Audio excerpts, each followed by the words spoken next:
and these people going to church is not going to heal them, save them, or change them. So to lose a child in an accident one time, that must have been heartbreaking.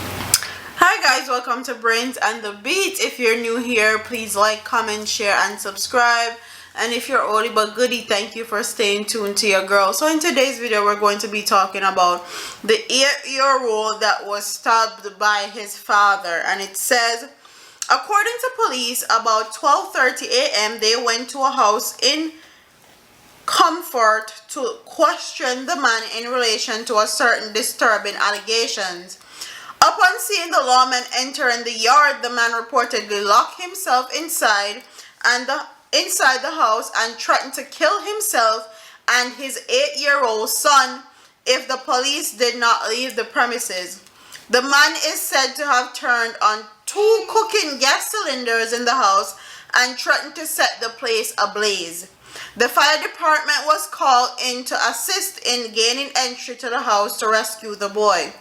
The firemen also drenched the house with water to make it difficult for it to catch fire. However, after a near 6-hour standoff, the lawman sought the assistance of his wife. The man reportedly declared that he would kill the child. He then began to stab the small boy with a knife. The police responded by opening fire, hitting him. He was hit and taken to the hospital where he died. The boy has been admitted in serious condition. Following a search of the house, the police retrieved a police ballistic vest, handcuff keys, and dozens of injection needles. Residents of the usually quiet community were shocked when they heard what transpired. The man just come live in the community. We never know say this kind of person. Our neighbor, one member said. Me know him very good at him go to Apostolic Church. Another community member who gave his name as Courtney Ellis. This used to be a good community. We never have nothing like this happen here, Ellis said. And all the communities that stuff like this happen in, they always talk about this has never happened in our community, or we community, a good community, or the persons that do whatever they do just came into the community. It doesn't matter. Okay? It doesn't matter if them new, old, if them got church or not.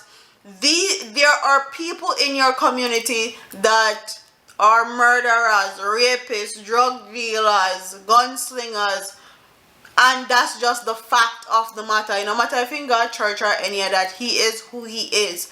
Okay? And church is not going to change who he is as a person.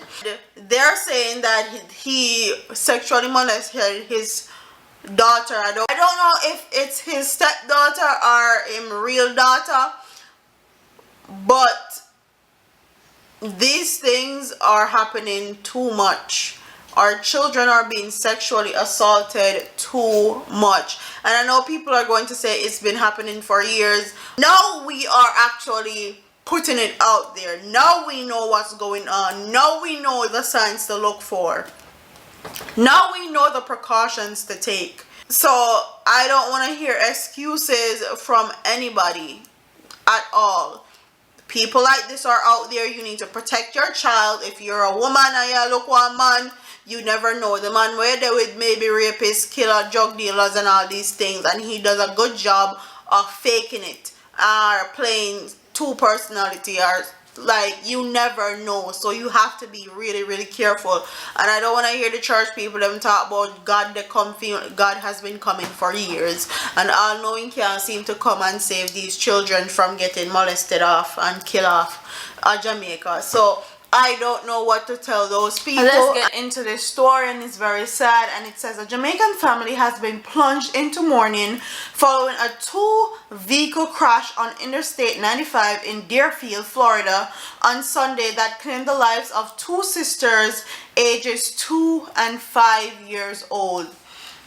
2-year-old Akina Bennett died on Sunday after being rushed to the Broward Health Medical Center, while her 5-year-old sister Kenia succumbed to her injuries on Monday after being placed on life support at the same hospital. Arlita Kenyan fought a good fight this past 24 hours. Her grief-stricken mother, Annette, wrote on Facebook at about 8:30 p.m. on Monday as she shared the heart-wrenching news that her other daughter has died from her injuries. She gained her precious little wings 13 minutes ago, the mother said. The crash shut down southbound Interstate 95 and Southwest 10th Street in North Broward for hours on Sunday. The Florida Highway Patrol said neither child was in a car seat. It is not known yet if either child was wearing a seatbelt. The child's parents, who are said to be from Clarendon, set up a GoFundMe page under a picture of the smiling sisters in matching dresses. Annette and Carol wrote, "Our children are gone. We are totally broken." By Monday night, the page has raised US $13,000 of the $25,000 goal. It has since raised that of $20,000. This is going to be a long road ahead of us, and we need your support. I have seen the calls and messages asking how you can help. Please continue to pray for us and our family. If you are able to come see us, please come be with us. If you are able to help us financially, please help us. No amount is too big or too small, the girl's parents said.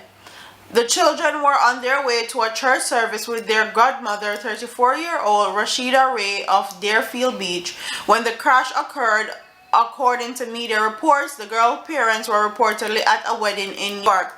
Raby was taken to the hospital to be evaluated while the driver of the other car, 26-year-old Zachary Scott of Illinois, was treated at the scene. It was not clear Monday what led to the crash. So Kai woke up and I had to go get him.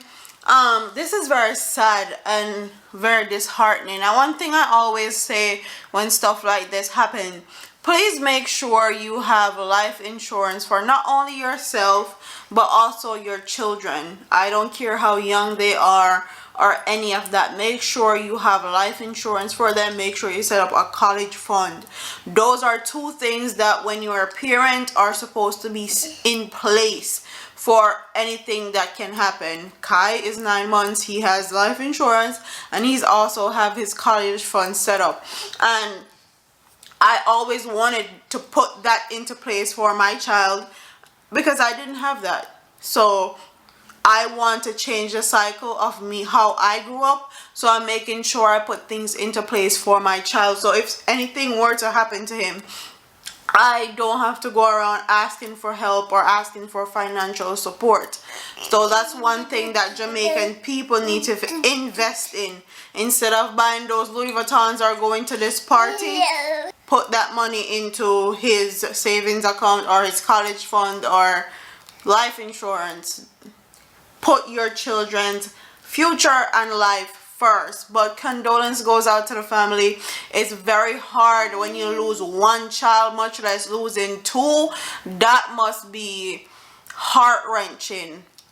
I was watching something the other day of a missing child and I was like I couldn't imagine dealing with my child being missing. Like I couldn't imagine it or fathom it. So to lose a child in an accident one time, that must have been heartbreaking. Condolence goes out to them again. Like, comment, share and subscribe. Leave your comments in the comment section below and I'll see you in the next one.